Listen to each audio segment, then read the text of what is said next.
तो प्यारे बच्चों, आज का टॉपिक रहेगा मेटाफेज 1। और मेटाफेज 1 में जैसा कि बताया गया है कि अलाइन हो जाएंगे इक्वेटोरियल प्लेट पर। ये देखिए, ये मैं सेल बना रहा हूं। जो न्यूक्लियर मेम्ब्रेन वगैरह थी, कुछ भी नहीं है यहां पे। क्रोमोसोम अलाइन हो गए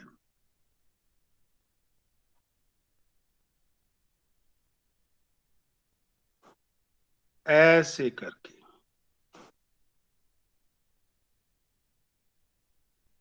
ऐसे।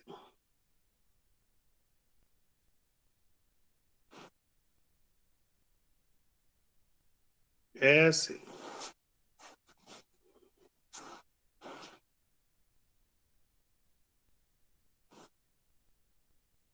और इनसे स्पिंडल फाइबर से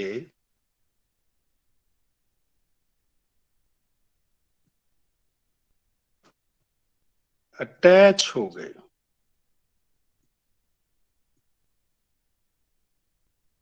बिल्कुल क्लियर दिख रहा है। Chromosomes into equatorial plate, यहां पे दो हिस्सों में। Chromosomes in to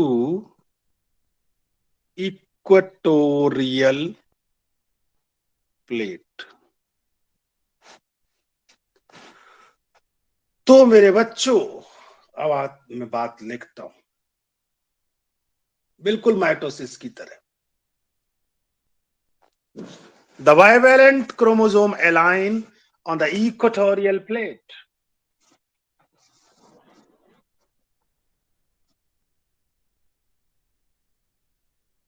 The bivalent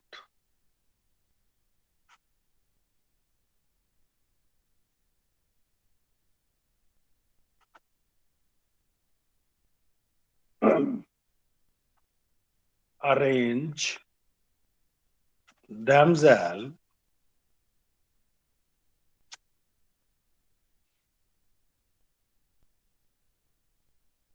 on the two parallel, एक दूसरे के बिल्कुल पैरेलल है, equatorial plates.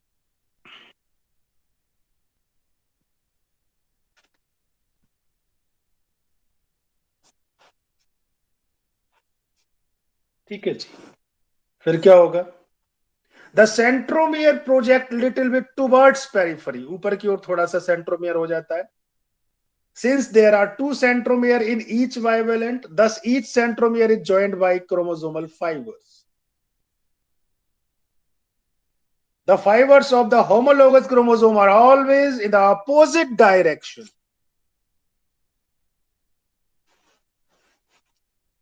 You need to write only they are attached to the spindle fiber.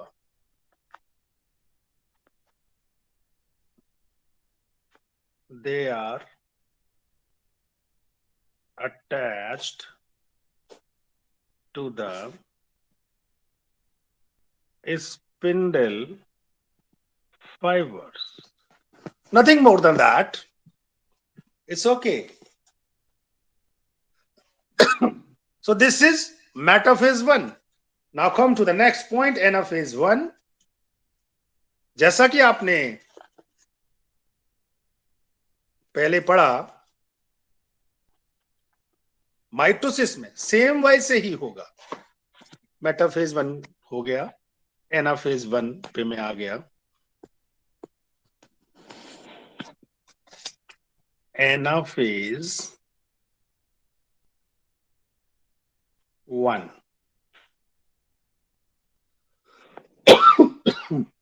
क्या होगा? ऊपर नीचे अपोजिट पोल पर जाने लगेंगे। मैं डायग्राम बना रहा हूं, उससे आपको थोड़ा समझ में आएगा। लिखूंगा पूरा समझ में आएगा। ये क्रोमोसोम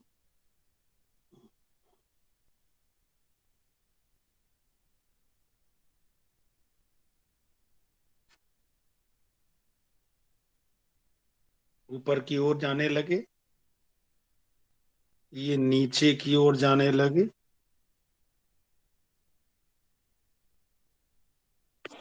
और जुड़े हुए रहेंगे जैसे हमेशा रहते हैं, स्पिंडल फाइबर से, सेंट्रोमियर के द्वारा। मिस्टर गहलावत, समझ रहे हैं ना आप?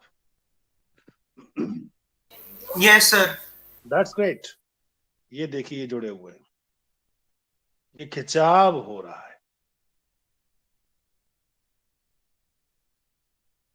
एक छोटी सी सेल में इतनी सारी प्रक्रियाएं, कमाल कर दिया है।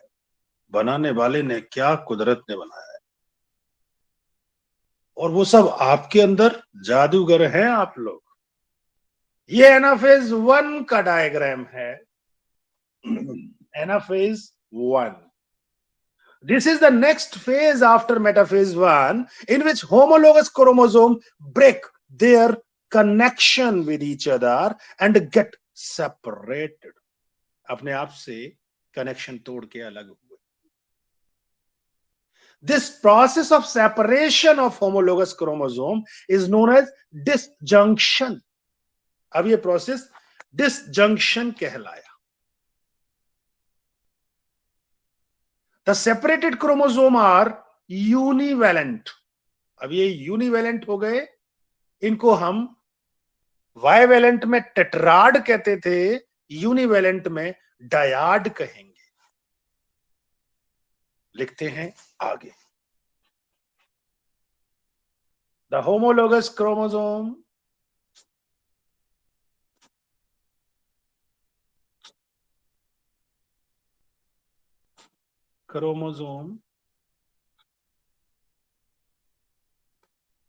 गेट सेपरेट, अलग अलग हो जाते।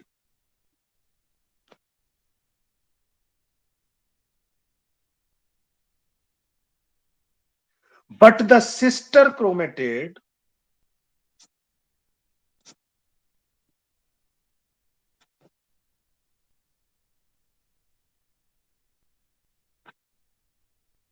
remain associated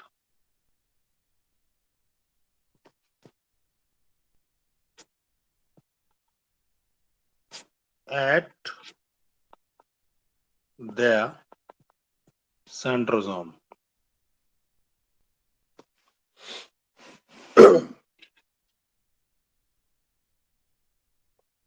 सेंट्रोजोम नहीं, आई एम सॉरी, सेंट्रोमियर।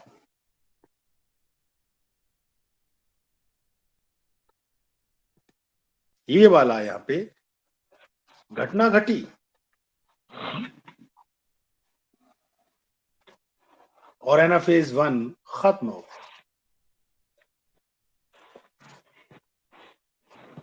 मैं अलग से हैश पॉइंट लिख दे रहा हूं। The process of separation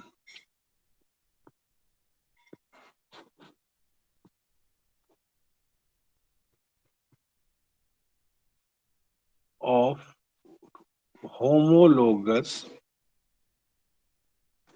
chromosome is called disjunction.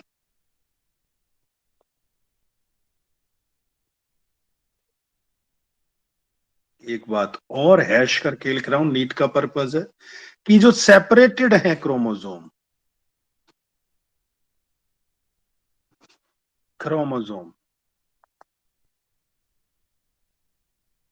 Are यूनिवेलेंट। अब ये बायवेलेंट नहीं है, यूनिवेलेंट, एक अकेला है। And are also called, tetrad की जगह क्या कहलाएगा? डायड। डायड।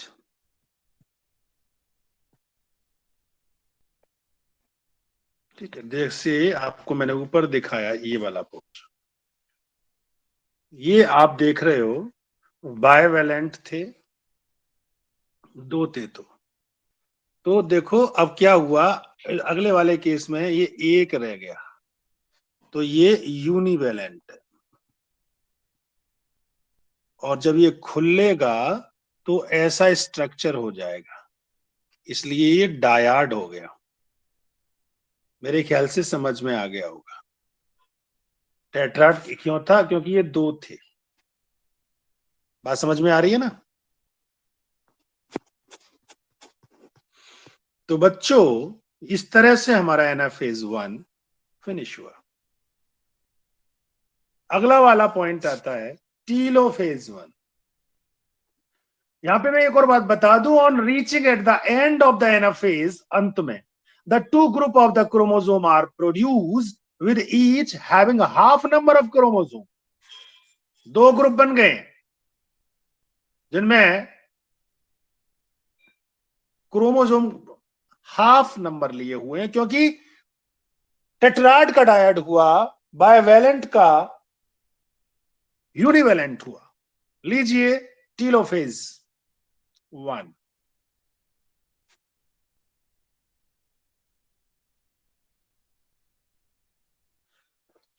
टीलो मतलब अंतिम,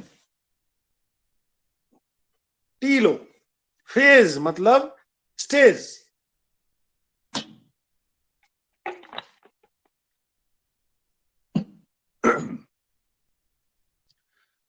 हम जानते हैं कि अब सेल को दो हिस्सों में बंटना है। टीलोफेज में सेल दो हिस्सों में बटेगी, या तो सेल प्लेट बनेगी या बाहर की तरफ से फरो बनेगी, या तो ऐसे करके फरो बनेगी, या सेल ऐसे होगी तो बीच में से प्लेट बनेगी। ऐसे ही दो सिस्टम थे साइटोकाइनेसिस के लिए। मैं इस जो ऊपर हल्का सा ये जो फरो दिखाया है, जो कंस्ट्रिक्शन है, इसको बड़ा कर, इसी को बड़ा कर दे रहा हूं, ये बना दे रहा हूं, ये देखिए।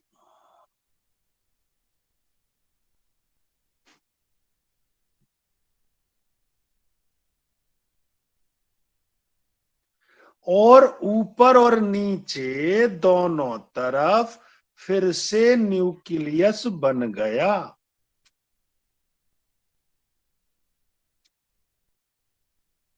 तो न्यूक्लियोलस भी बन गई।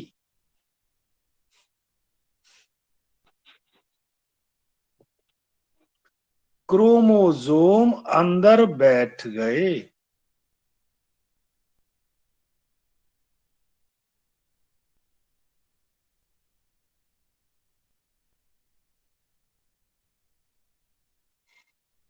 और अभी भी स्पिंडल फाइबर अपना काम कर रहा है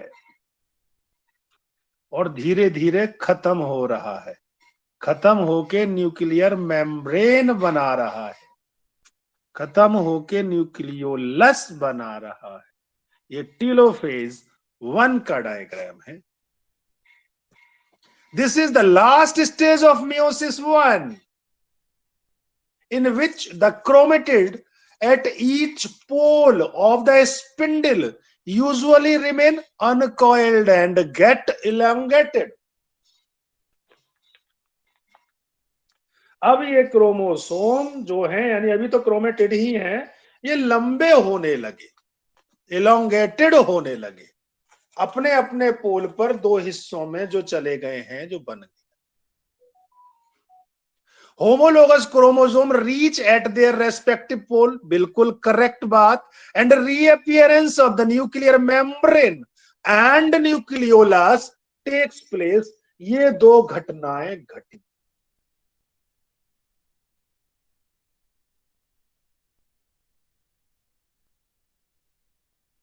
मैं लिख देता हूं ये वाली बात आपकी जानकारी के लिए।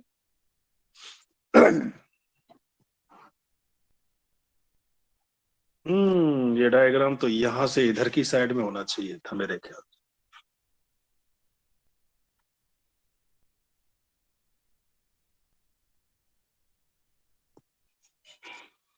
ठीक है, इधर लिखूंगा।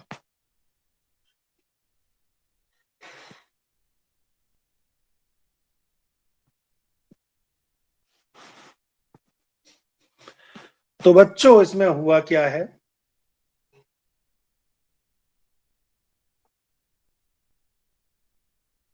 क्रोमेटिड होमोलोगस क्रोमोसोम लिखेंगे। होमोलोगस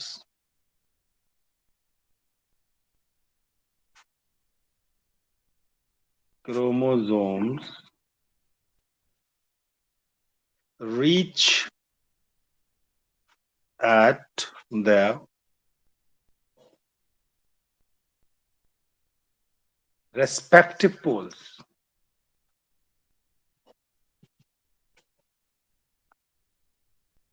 और क्या होता है, reappearance of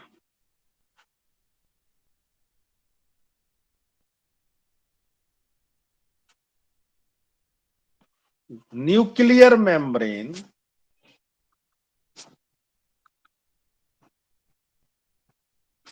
ये रही nuclear membrane and nucleolus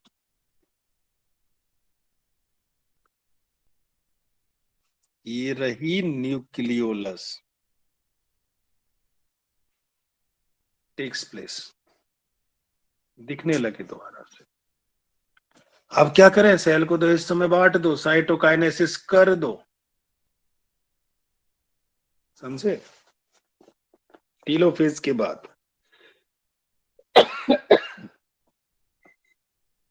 The nuclear membrane and the nucleolus repair. Cytokinesis follows and this is called as dyad of cell। बहुत सारी ऐसी केसेस हैं जिनमें chromosome do undergo some dispersion हो जाता है। They do not reach the extremely extended state of the interphase nucleus, नहीं पहुंच पाते। The stage between the two mitotic division is called interkinesis. ये भी ध्यान रखना, पहले मैं साइटोकाइनेसिस कर दे रहा हूं। साइटोकाइनेसिस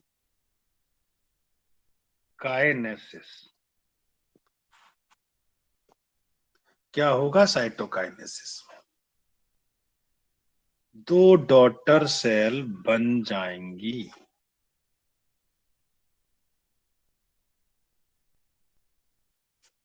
थोड़ा इक्वल ही बनाओ, ठीक है। दोनों का अपना न्यूक्लियस होगा,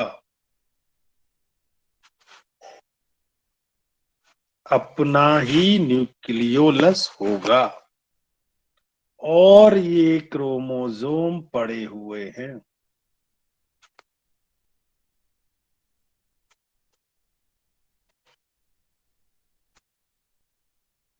ये साइटोकाइनेसिस है। ये दोनों टू डॉटर सेल्स हैं,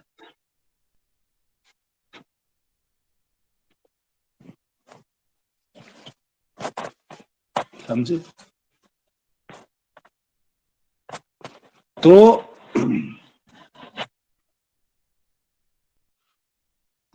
इसके बारे में लिखेंगे। I am sorry, it is the stage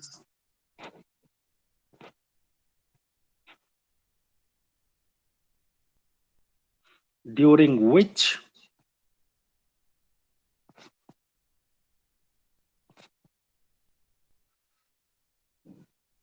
the cytoplasm and other organelles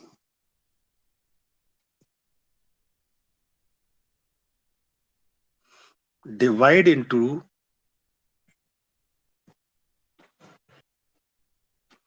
two equal halves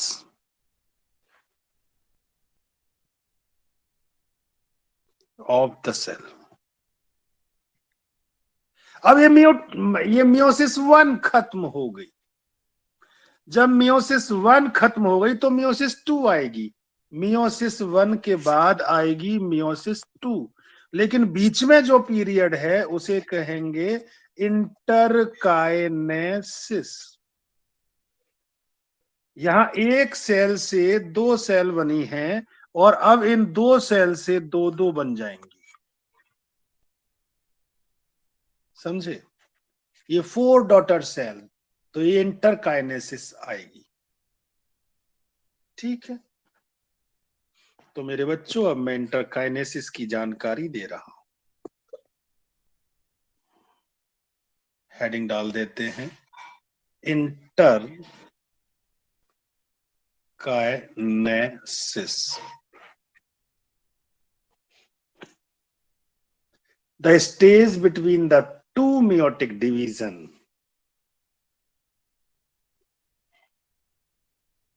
the stage between the two meiotic division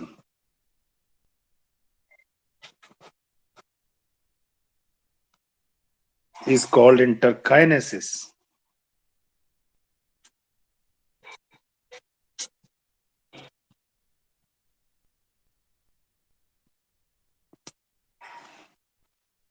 समझे?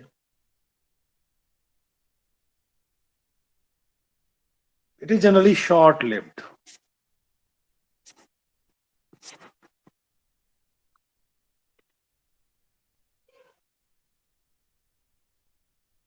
ये कुछ समय की होती है, short-lived. During this process, no replication of DNA. अगर कहीं से आप इंटरफेस समझ लो, during this process no replication of DNA occur.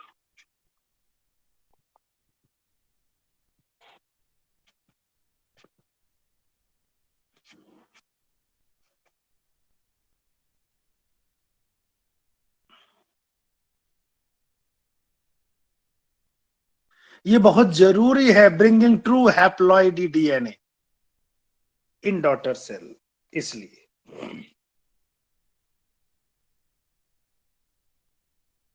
इसके बाद प्रोफेज 2 आ जाएगा, मियोसिस 2 आ जाएगी, यानी इंटरकाइनेसिस खत्म होते ही हम फिर से उसी स्टेज पे आ गए जिसका नाम मियोसिस 2 है। मियोसिस 1 खत्म की थी अभी।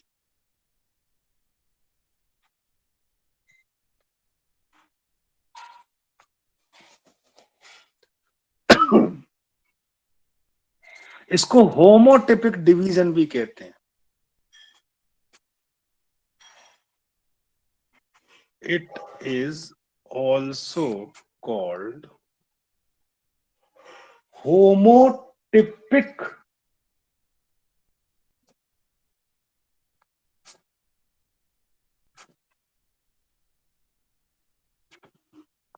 डिवीजन।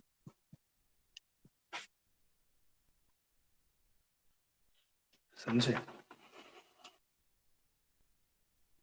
तो फिर उस वाली को, मियोसिस 1 को हेटेरोटिपिक डिवीजन कहेंगे। उसके ही ब्रैकेट में लिख सकते हैं आप ये वाली बात।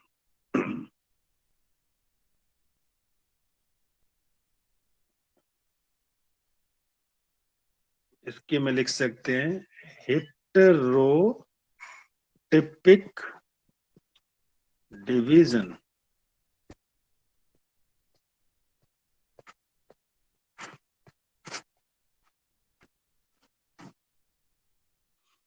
क्यों कहते हैं? Because in this division chromosome number remains same. In this division chromosome number remains same, और उसमें हाफ हो जाता था as produced in meiosis one, वो सेम रहेगा. It is initiated immediately after cytokinesis. It is often known as equational division.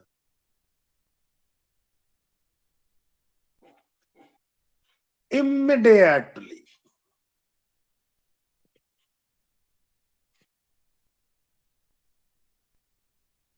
After cytokinesis के बाद शुरू हो जाता है.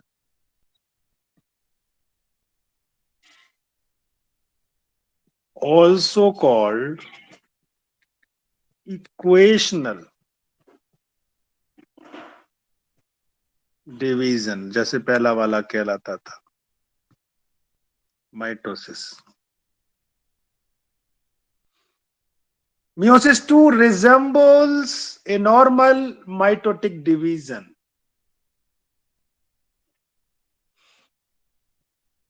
ये ध्यान रखना, बिल्कुल सेम है. Meiosis II resembles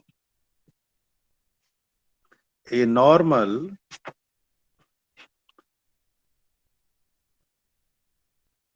mitotic division.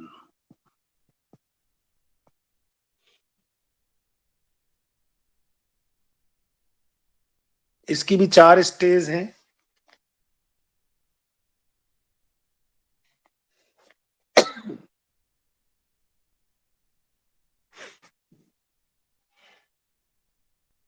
It also involve 4 stages. कौन कौन सी होंगी? Prophase 2, metaphase 2, anaphase 2, telophase 2.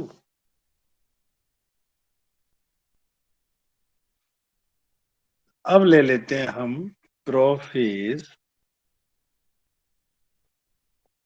2.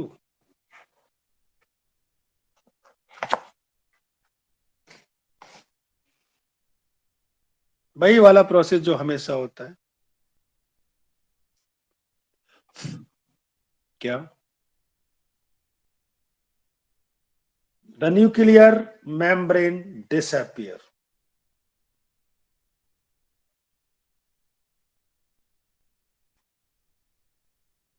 यही वन में हुआ था, माइटोसिस के में.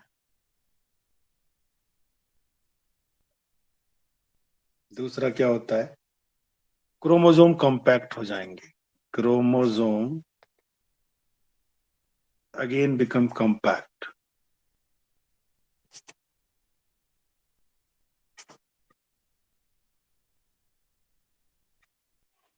अब आता है metaphase 2.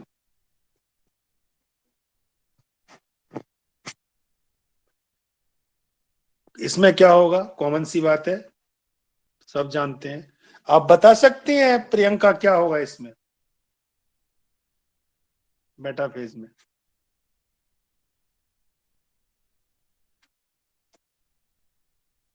align at the equatorial plate. Responsive हो बेटा, बोलना चाहिए. और क्या होगा? The spindle fibre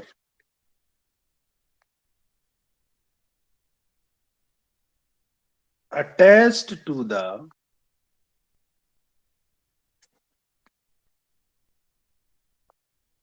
kinetochore of sister chromatid.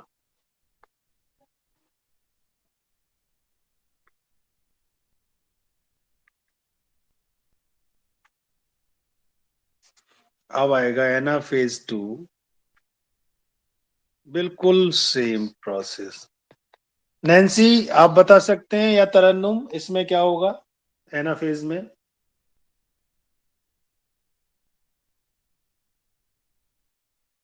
Splitting.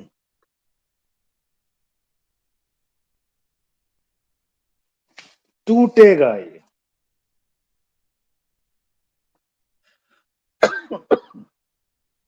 Of centromere.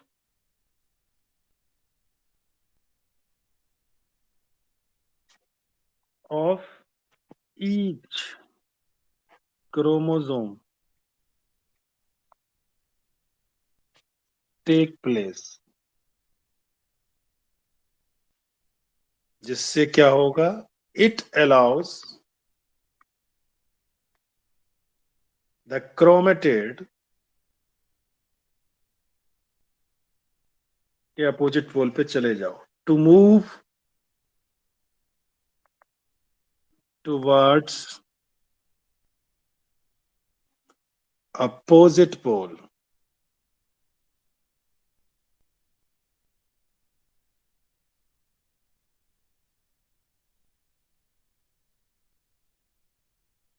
अब आएगा टीलोफेज।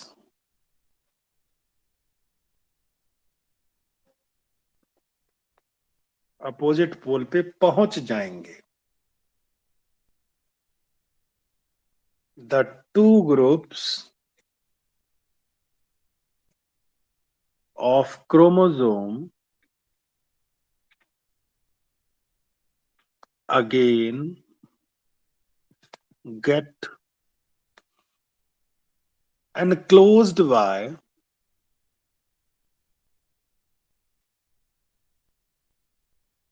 ए न्यूक्लियर मेम्ब्रेन। दोबारा से रीअपियर हो गई।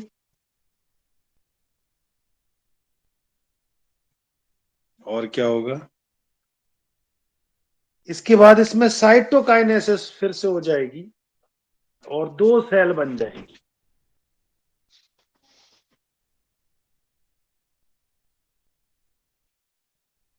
Cytokinesis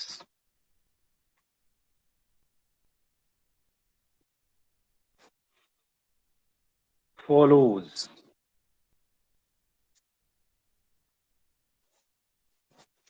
resulting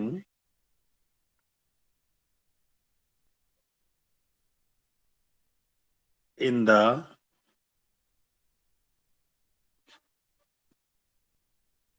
formation of tetrad. दोबारा से बन जाएगा, लेकिन सेल का, यानी 4 सेल। दैट इज 4 हैप्लॉइड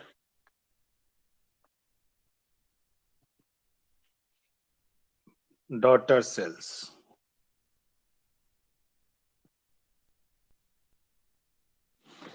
एक बार दिखाने की कोशिश करते हैं। आप, हमारे पास 2 सेल थी।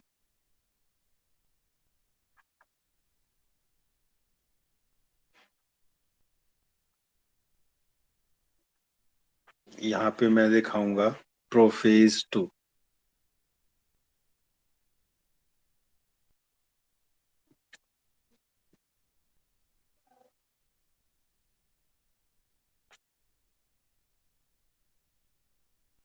यहां पे मैं दिखाऊंगा मेटाफेज 2। और यहां पे मैं दिखाऊंगा, आप समझ सकते हैं, एनाफेज 2।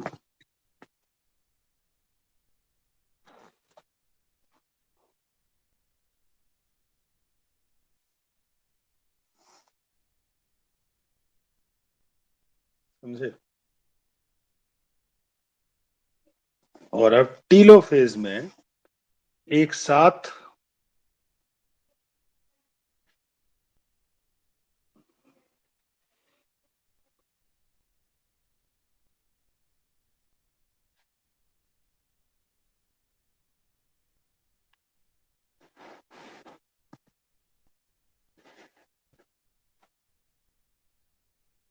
दो सेल बन जाएंगी।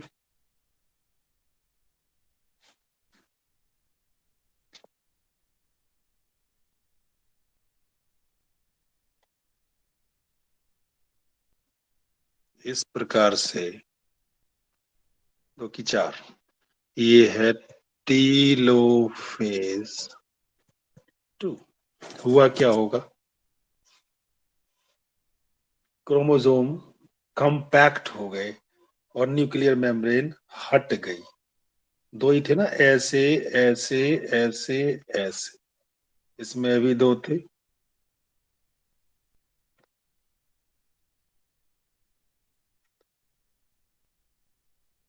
देखो लास्ट में बन के आए थे, ये रहे, यही है ना 2 2 बिल्कुल। इस वाली सेल को मैंने उठा के नीचे ले लिया है, ये आ गई। मेटाफेज में क्या होगा, एलाइन हो जाएंगे, इक्वेटोरियल प्लेट पे एलाइन हो जाएंगे। एक ऐसे, दूसरा इसके साथ, ऐसे ही एक ऐसे, दूसरा इसके साथ सिंगल पे, और अटैच रहेंगे।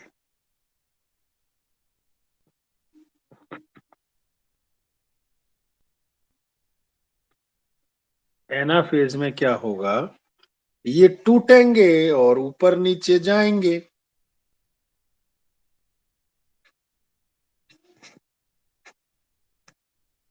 तो ये आधा यहाँ टूट गया, आधा यहाँ टूट गया, ऐसे ही ये एल और वी शेप हो जाते हैं, टूट गए। अब क्या होगा, टीलोफेज में ये न्यूक्लियर मेम्ब्रेन बनने लगेगी और ये ऊपर हो गए, ये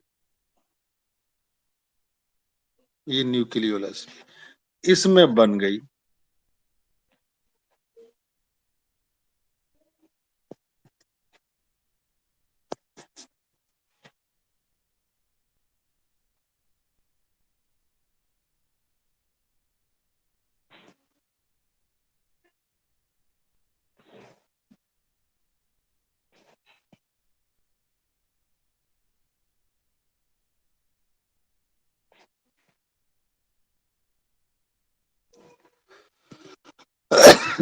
बिल्कुल क्लियर, क्रिस्टल क्लियर हो गया होगा।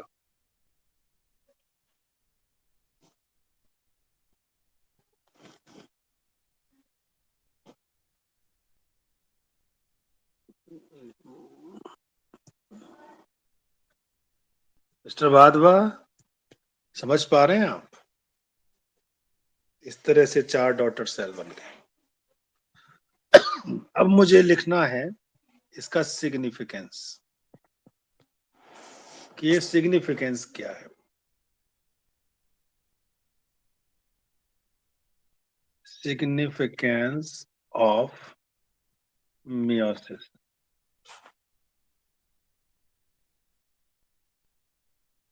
यानी मियोसिस में आपने क्या सीखा। It is the mechanism of conversion of a specific chromosome number of each species in sexually reproducing organism across generation. सिर्फ sexually reproducing organism में हो रही। It leads to the formation of gametes, which is important for sexual reproduction. It provides chance for appearance of new genes combination owing to the crossing over. एक दूसरे के gene मिलते हैं तो नया करेक्टर आता है, ठीक है। तो पहला, it is the mechanism of conversion of specific chromosome number में बदलाव हुआ ऑफ ईच स्पीसीज, किसमें, इन सेक्सुअली reproducing organism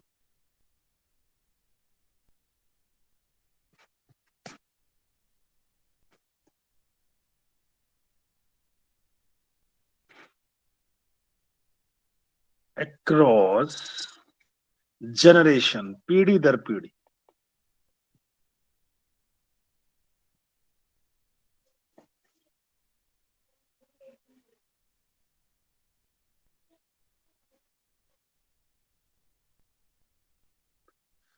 और it result in the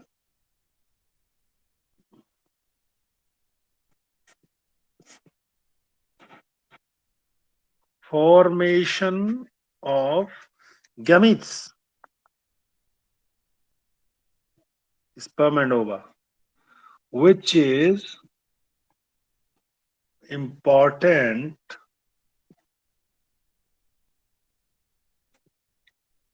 for sexual reproduction।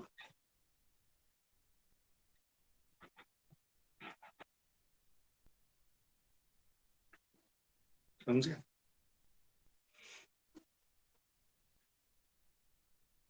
It also increases the genetic variability, crossing over की वजह से।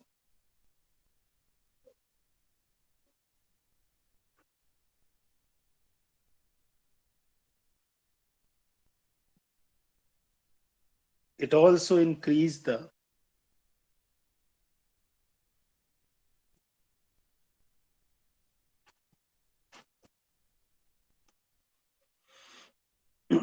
genetic variability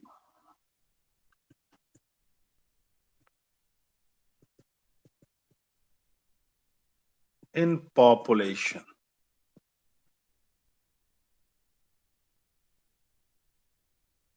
due to crossing over, है ना, न्यू कॉम्बिनेशन। वेरिएशन से क्या होता है? जब वेरिएशन आती है तो एवोल्यूशन होता है। Variation help in evolution and formation of new species.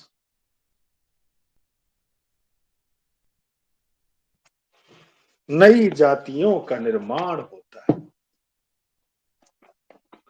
तो ये जो मैंने सारी बातें आपको बताई हैं, ये थी मियोसिस की।